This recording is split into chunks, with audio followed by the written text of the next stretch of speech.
everyone. My name is Mary Heath, and I'm a Manchester resident and have been all my life. I am currently serving as a state representative in Wards 2, 4, 5, and 7, and I'm also the Alderman in Ward 7.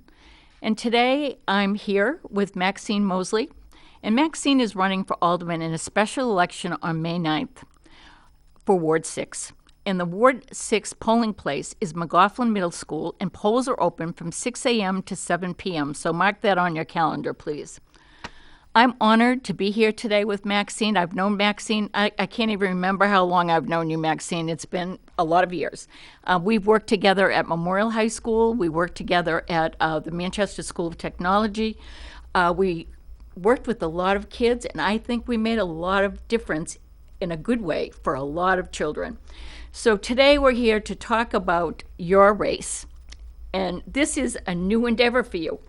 So let's start with what you know and we've talked about many times. Tell us all about you and why you are running for Alderman of Ward 6. Good evening, Mary. It's very nice to be here with you.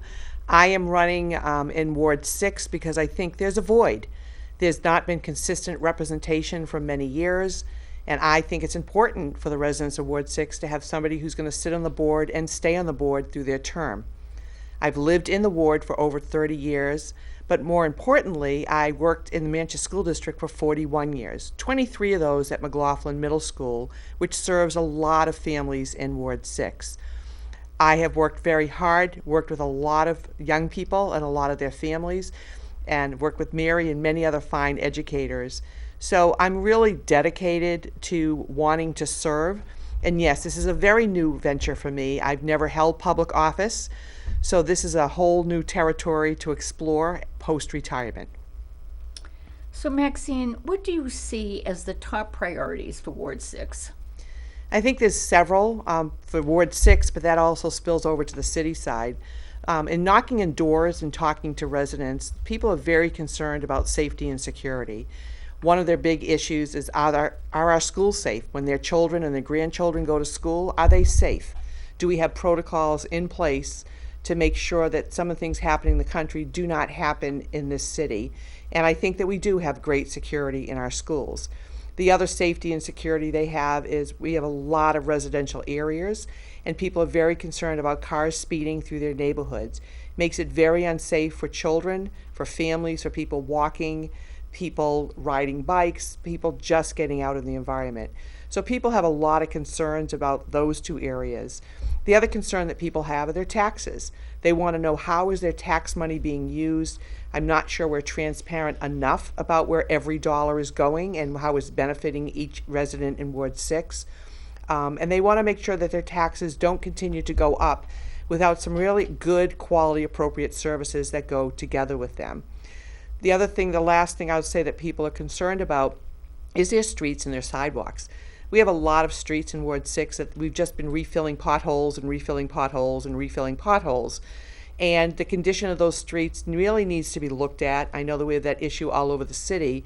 But what can we do to better pave our streets? Is there a different material we can use? Are we allowed to use different materials? These are questions that I have. And to keep our sidewalks clean so that people can go out and walk. I live down in the Candia Road area. When I go walking, I walk to the Massapequa Circle and back. Sometimes during the spring, the summer, and the fall, those sidewalks have areas that are not usable. The bushes need to be kept back, cut back and cleaned off so people are safe in walking. So Maxine, what do you think the major functions of an alderman are? I know that for myself, becoming an alderman was a whole new experience for me. So what do you think your functions are going to be? I think the number one thing that the function is constituent concerns. I mean, listening to the people that you represent, responding back to them with answers. I certainly, as an alderman, would not know all of the answers. My job is to know the people who can get me the answers to share with my constituents. Folks need to have a voice. They need to have a responsive person. I think that is one of the biggest issues that we have, is that we need to be represented in a way that makes sense to the taxpayers. Now, let's look at more specific topics, and let's begin with education. That's probably, for both of us, a favorite topic. The district administration is looking into renovation of most, if not all, our school buildings. And I think the last couple of years with COVID has really taken us to different places. The good thing about COVID is it also brought with it extra dollars, and the ESSER funds have been a good tool for the Manchester School District. Most of our schools are about 70 years old, but Ward 6 does have two schools within its boundaries. It has McGoughlin School and it has Green Acres School. How can the Ward 6 residents be part of these changes, and how do you plan to make sure the voices of Ward 6 constituents are heard?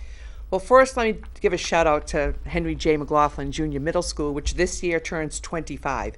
It is the newest school in our city, and it's now 25 years old.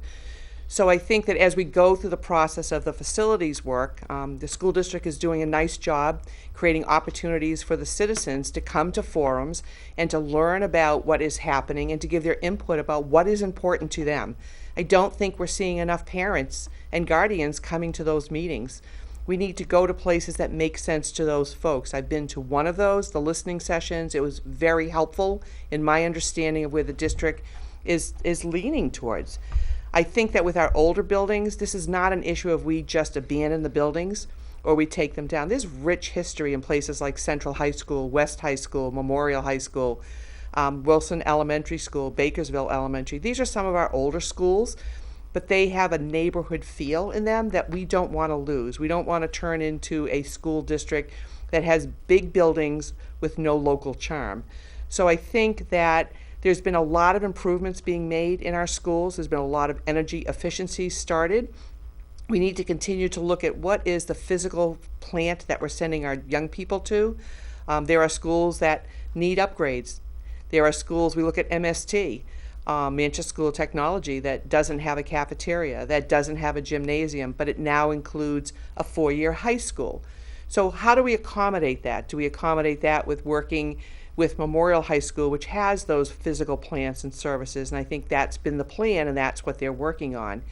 As an alderman, my role is not to tell the school board what to do with a superintendent. My role is to work with them and to help make the changes that are necessary to move public education forward. There is a joint committee, there's a joint education committee, which seated aldermen and seated board members, school board members are on.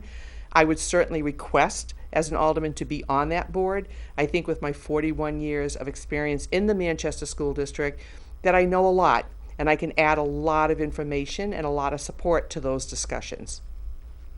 Maxine, as an educator, you've worked with lots of people in our school district. And over the last couple of years, again, COVID has impacted the desire for people to go into education, much like school nurses. We have a critical shortage of school nurses. This is a difficult problem. I think we're really grappling with it all across the state of New Hampshire, across the country, actually. What do you think you can do to help attract and retain quality educators? As an alderman, how can you get that point across that Manchester is a great place to work and live and attract people to our city to become educators? We have a significant workforce shortage. This is a national problem, especially after coming out of COVID, where we lost so many people to this horrible, horrible virus, and so many people are impacted lifelong with medical concerns that they can't work, or they can't work at the capacity that they once did. Education has been, in Manchester, put upon for a long time and not prized and not elevated. And it's the job of all of us as elected officials to elevate this profession. It's a honorable profession. Working with young people to get them ready to be productive members of society is something we should all be applauding and rising up. This notion that our public schools are failing is just a notion. They're not failing. They've been underfunded for many, many, many years. But let me clarify and say that throwing money at a problem doesn't solve the problem. We need to have a very strong recruitment plan through the HR department of the school department, supported by the HR department of the city, to really elevate the profession. one of the things I don't think we've done a good job in is really trying to recruit people of color and people of diversity to become into the educational field. If we just keep looking within the state of New Hampshire, we're not going to find that diversity.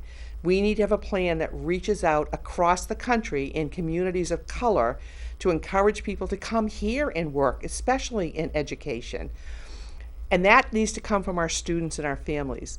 Anybody can put together a slick PR campaign, but if it's not the voices of our students and it's not the voices of our families saying what they want in their educators, their paraprofessionals, their specialists, their administrators, then I think we're missing the mark. And I do think the school district's intention is good. I just think we need to have more focus on that recruitment piece to really open up the doors across the country about why is Manchester a great place to live, work, and play. Maxine, right before I left education in Manchester in 1994, the free and reduced lunch count was about 35%. Today, in many of our schools, it's well over 50%, and in some cases, it's as high as 95%. Many children in our city are in need of social services, and I think Anna Thomas, who's the head of the health department, can attest